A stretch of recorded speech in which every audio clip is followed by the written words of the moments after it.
Dear Patriots, before the news starts, please subscribe to our patriotic channel by clicking the subscribe button. Give us a thumbs up to this video. Don't forget to leave your opinion below in the comments section. Share the news on Facebook and Twitter so you friends see it. Thank you. Sweet revenge. After Hollywood bashed Trump at the Emmys, he turned around and crushed them with this brutal response. The 2017 Emmy Awards were disgusting to say the least. The entire event turned out to be one big Trump-bashing fest. Our president was called a racist, a bigot and a sexist by some of the biggest names in Hollywood. Donald Glover even blamed President Trump for making black people the #1 most oppressed group. Someone needs to remind Mr. Glover that Democrats are to thank for that one, not Trump. But even with all of the name-calling and liberal hate, Trump ended up getting the last laugh. This year's Emmy Awards suffered the worst ratings of any Emmy telecast ever. The president took to Twitter to share his feelings on the matter. "I was saddened to see how bad the ratings were on the Emmys last night, the worst ever. Smartest people of them all are the deplorables." President Trump is right. His base refused to watch, and it sent an undeniable message to Hollywood that was heard loud and clear. If these award shows ever want to get their ratings back, they need to start treating our president with the respect he deserves.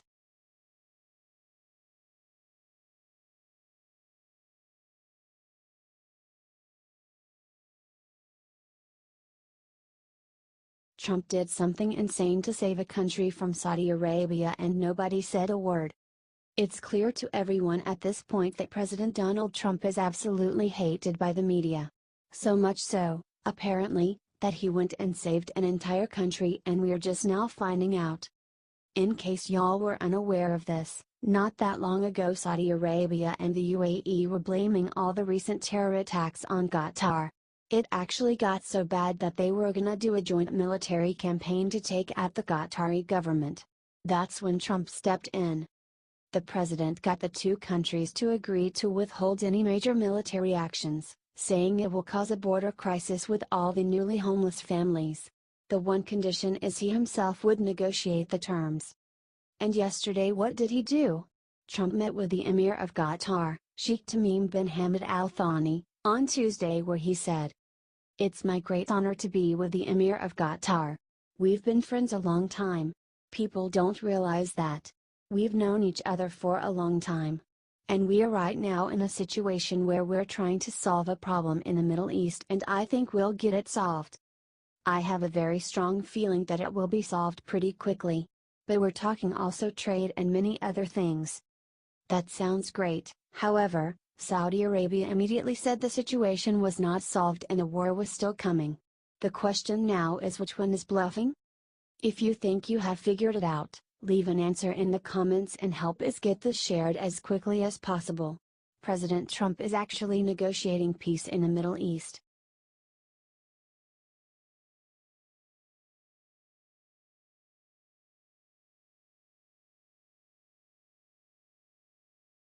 Right after her big interview, Trump destroyed Hillary Clinton with a one monstrous sentence. "I was hoping not to have to bring her up again, but this time it was just too darn amazing the way President Trump took down Hillary Clinton this morning." So last night she was flying high after a softball interview on Stephen Colbert's show. She talked crap on the way Trump handled North Korea and even tried to give him tips on how to handle it. That's when Trump decided enough is enough. He woke up early, picked up his phone, and reminded the world that it was Hillary Clinton's foreign policy that gave North Korea nukes in the first place. Ouch. The truth hurts, don't it, Hillary?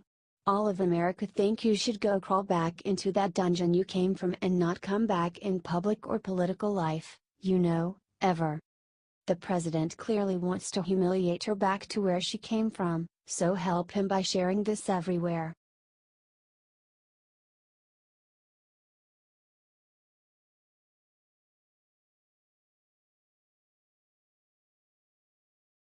After Melania gave amazing speech at UN, somebody disgusting stabbed her in the back.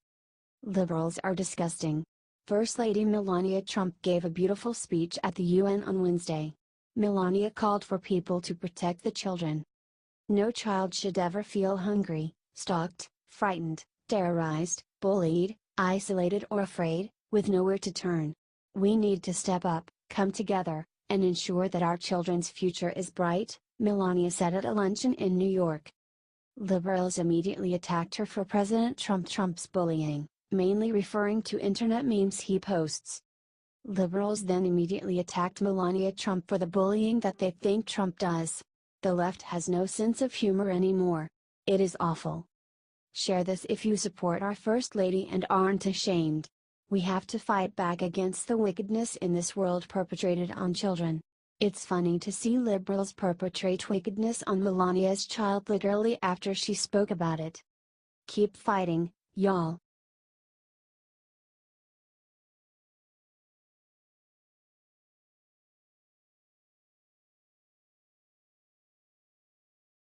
After liberals trashed the Obamacare repeal bill, Trump fought back and said two words that changed everything.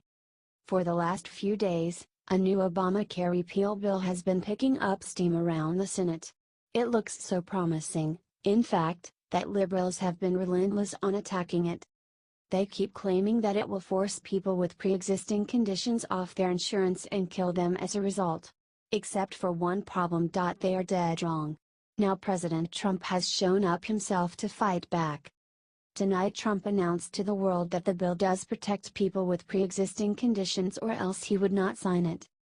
Since day one of his campaign, Donald Trump made it clear he cares about people with those conditions by declaring he did not want to just repeal Obamacare, but instead repeal and replace it. It was interesting that President Trump then decided to defend the intentions of one of the authors of the bill, Senator Cassidy, while leaving Lindsey Graham out. To be honest with you all, I have a pre-existing condition and benefited from the insurance protections long enough to be able to start my business and pay my own way. However, since then Obamacare has collapsed and failed in every possible way. Trump's concern for this was always important to me, and I believe he will hold it. If you agree that Trump really does care about the American people, help him share his message to everyone so they can see the truth about the Obamacare repeal.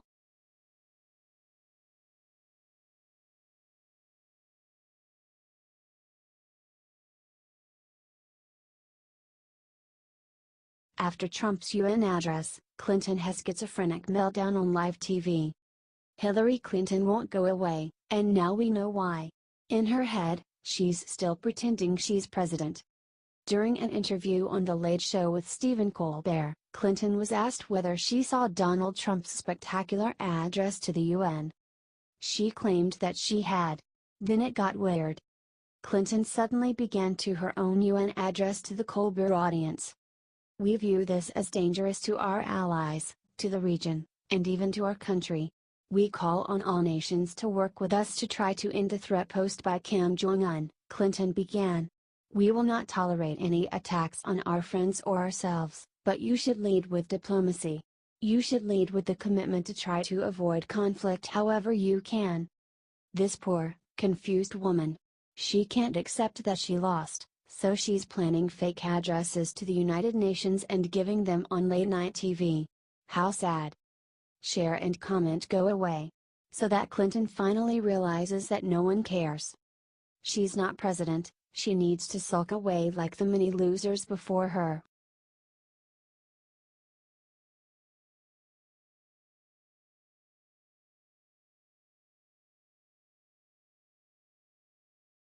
Right after revealing heartbreaking disease, Ivanka looked into camera and did the incredible.